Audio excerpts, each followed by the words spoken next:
Oke, selamat datang semuanya. Hari ini kita akan membongkar sesuatu yang mungkin nggak kita sadari, yaitu kekuatan-kekuatan di balik layar yang membentuk semua konten yang kita lihat setiap hari. Yuk kita coba pahami cara kerja mesin media ini. Nah, ini pertanyaan kuncinya. Coba deh pikirin. Apakah feed media sosial itu beneran dibuat untuk kepentingan kita? Atau jangan-jangan kitalah produk yang sedang dijual ke lini masa itu? Pertanyaan ini penting banget, karena kenyataannya ada mesin ekonomi yang sangat kuat di baliknya. Biar lebih kebayang, kita pakai contoh nyata aja ya. Pasti ingat kan, gimana kasus Vina Cirebon itu tiba-tiba ada di mana-mana. Semua platform ngebahas, dan penyajiannya itu dramatis dan sensasional banget. Dan angkanya gila. Video-video soal kasus ini ditonton lebih dari 10 juta kali. Ini menunjukkan kalau ini bukan sekedar berita biasa loh. Ini udah jadi fenomena media. Dan pastinya ada sesuatu yang mendorong ini semua, bukan cuma soal penyampaian informasi. Jadi semua ini bukan kebetulan, ada desain di baliknya. Kunci buat memecahkan misteri ini adalah sebuah alat, sebuah kacamata khusus yang disebut ekonomi politik media. Dengan ini, kita bisa melihat struktur yang tersembunyi di balik semua konten yang kita konsumsi. Oke, siap. Mari kita selami lebih dalam. Kita akan mulai dengan alat pertama dari seorang pemikir bernama Vincent Mosco. Dia ngasih kita cara pandang yang super tajam buat menganalisis industri media. Konsep utama dari Mus-Iko itu namanya komodifikasi. Gampangnya gini, ini adalah proses mengubah sesuatu yang tadinya punya nilai guna, misalnya berita yang berguna untuk ngasih kita info, menjadi sesuatu yang punya nilai tukar, alias bisa dijual buat menghasilkan uang. Nah, ini menarik banget. Ternyata komodifikasi ini punya 3 lapisan. Pertama, komodifikasi konten. Kisah tragis kayak kasus Vina dikemas ulang biar laku dan banyak yang klik. Kedua, komodifikasi halayak. Nah, ini dia intinya. Perhatian kita sebagai penonton, itulah produk yang sebenarnya. Dan yang ketiga, komodifikasi tenaga kerja, di mana para pekerja media ditekan untuk seefisien mungkin demi menekan biaya dan memaksimalkan laba. Inilah poin yang paling penting. Kutipan ini merangkum semuanya. Jadi, konten yang kita lihat, baik itu di TV atau media sosial, pada dasarnya itu cuma umpan gratis. Umpan buat ngumpulin perhatian kita, yang kemudian dijual dengan harga tinggi ke para pengiklan. Tapi komodifikasi itu baru satu bagian dari cerita. Alat kedua dari Moskow, yaitu spasialisasi. Nunjukin gimana mesin media ini bisa tumbuh jadi raksasa yang super besar dan berkuasa.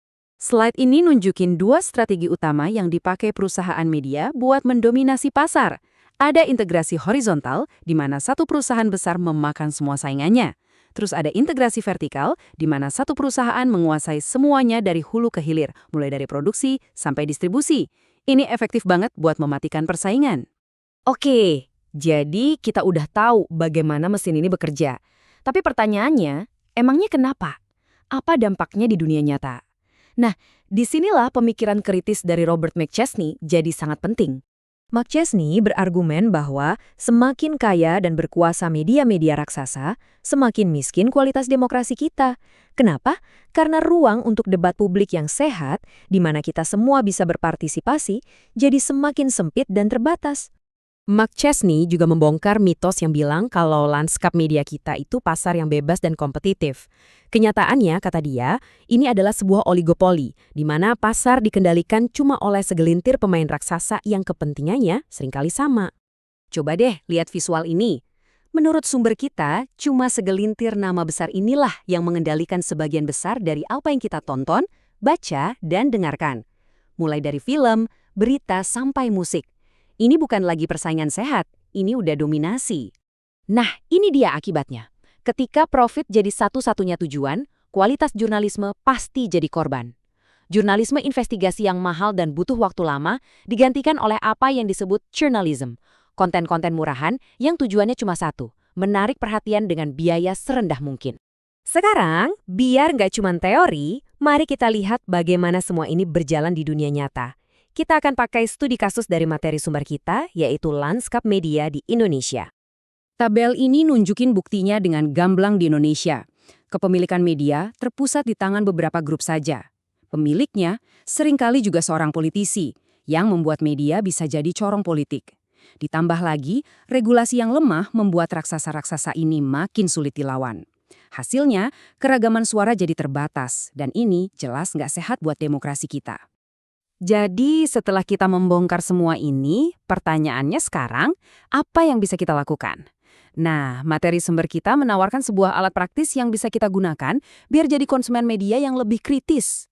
Alat ini disebut pernyataan pemosisian kritis. Ini pada dasarnya adalah cara untuk membalik narasi marketing sebuah perusahaan media untuk mengungkap apa sih fungsi ekonomi dan politik mereka yang sebenarnya. Caranya cukup simpel. Pertama, cari tahu siapa pemilik aslinya. Kedua, pikirkan siapa audiens yang sedang dijual. Ketiga, abaikan semua slogan manisnya. Dan keempat, coba rumuskan tujuan mereka yang sebenarnya, yang hampir selalu soal memaksimalkan keuntungan atau kekuasaan. Nah, ini jadi tantangan terakhir buat Anda. Coba deh gunakan lensa kritis ini untuk aplikasi atau media yang paling sering Anda pakai. Dengan mengajukan pertanyaan-pertanyaan tadi, Anda nggak lagi sekedar jadi konsumen pasif. Anda jadi seorang analis yang sadar, yang mampu melihat mesin yang bekerja di balik layar lini masa Anda.